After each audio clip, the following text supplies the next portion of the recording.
explain why it's better to move forward this way as opposed to starting all over again? Sure.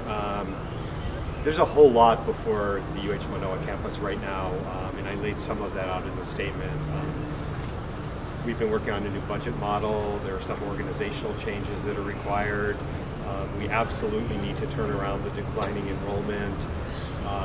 We need to focus on some degree programs that are really compelling for students, and some organizational changes.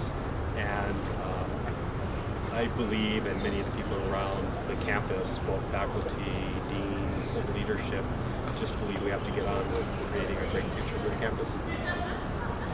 For that final candidate, what was the thing for that candidate? It was really just not the right time for the candidate to make a change in that year.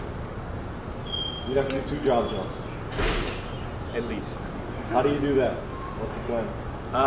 So I've been doing it for about 5.5 months now. I've had the 2 jobs, and I would say there were some things that, because I had hoped it would be a pretty short time, that I didn't really optimize the situation as to how I could do both jobs a little more efficiently. For example, there are times when a chancellor writes a memo to a president, so I found myself sending memos to myself. So those are things that I think I can do to make improvements. I think some of the structures that we put in place, particularly at Mānoa on this half of the job in my 5.5 months, I've noticed that there are things, enrollment management is a great example, where the work that needs to be done is spread across multiple associate vice chancellors who report to different vice chancellors. And what that means is that the only place all of that meets is at the chancellor. And so I think as we structure ourselves to really focus on some of these big issues, some of those things that internally arise to the chancellor really should be handled in advance by somebody, a vice chancellor, an associate vice chancellor, or a dean or director. Are you seeking any additional pay given the magnitude of this job? I will not be seeking additional pay. And what about the other 2 candidates? Any of them considered as a backup? I'm not going to discuss, as my statement said, the recommendation from the search committee was that there was one strong candidate with whom I should reach out and attempt to bring that person here, and I did that. And looking for another candidate, are we going to change the process of our search? We are going to focus on really making this campus even greater than it is today over the next 2 years. And then in 2 years, we'll take a look at what the best thing to do is. No plan for how a search would be conducted at that time. How do you arrive on 2 years? I think the expectation is that if we were to start a search in 2 years, we could make that decision and we would likely have somebody in place within 3 years.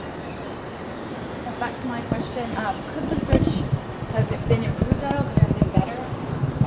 I absolutely don't think this had anything to do with the search. Every search has a certain rhythm. The committee did a fantastic job. We had a strong pool, and we did bring in 3 finalists who had good qualifications. There are searches that do not succeed at other places in the country.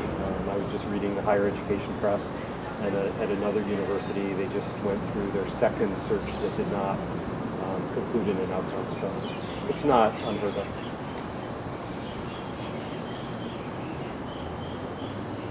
Any more questions? Just for people who don't know, what's the difference between a chancellor and a president? Okay.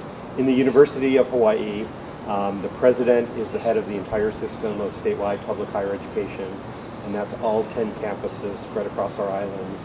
A chancellor in our system heads a campus. So we have 10 chancellors, one for each of our 10 campuses. In some higher education systems, those terms are flipped, so they're not always used the same way. So this is a recommendation, so what's the process to get it approved? So interestingly, the board already appointed me interim chancellor. So there is not a requirement for a formal action at this time for me to continue in the dual role to which they have appointed me. I believe they will be looking at a resolution to endorse this recommendation so that they are on record as supporting it or not. And it will also give the public and members of the community a chance to testify. I'm under no illusion that 100% of the University of Hawaii faculty and leadership believes this was the best path forward, but I do. So can you take us through the next few steps throughout the upcoming months about what's going to happen Sure. next? So right now, I am very focused on a few things. One is enrollment has been declining for the last several years, since the end of the recession in particular. So I've been working at least weekly with a group of people, and there are other groups that meet weekly, but I talk about it at least once a week, on how to reverse the declining enrollment. And so that's what's helped me understand just how distributed responsibilities are. So there's no one person with a pulse on all the things we need to do to recruit more students and to retain the students who we do recruit. We're looking at our budget for the next year. So next academic year there is no tuition increase, good for students. But that's challenging for a budget situation, and particularly with declining enrollment where tuition is a substantial part of our budget.